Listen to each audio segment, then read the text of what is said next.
এখন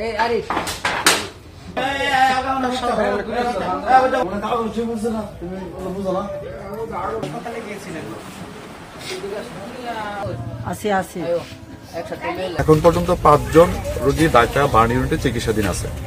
ওখানে আমরা খোঁজ খবর নিচ্ছি, তাদের কি অবস্থা আমরা আপডেট নিচ্ছি। সবাই দোয়া করবেন তারা যেন খুব দ্রুত সুস্থ এলাকায় ফিরে আসে। 19 জন আহত হয়েছে, আমি 9 জন ঢাকা গেছি, 4 জন ছুটি দিয়েছি আর 5 জন ঢাকা আছে।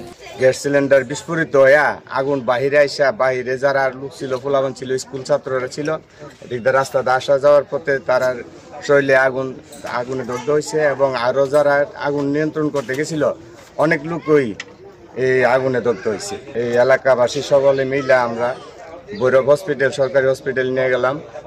ওইখান থেকে কিছু লোক আবার ঢাকা রেফার করছে। তারা বর্তমানে ওইদিকে ঢাকা কিছু লোক সে চিকিৎসাধীনে আছে, আর কিছু লোক চণ্ডীগড় আছে, কিছু লোক আছে ব্রাহ্মণবাড়িয়া। আমরা উপজেলা প্রশাসনের পক্ষ থেকে এই পরিবারের পাশে আছি।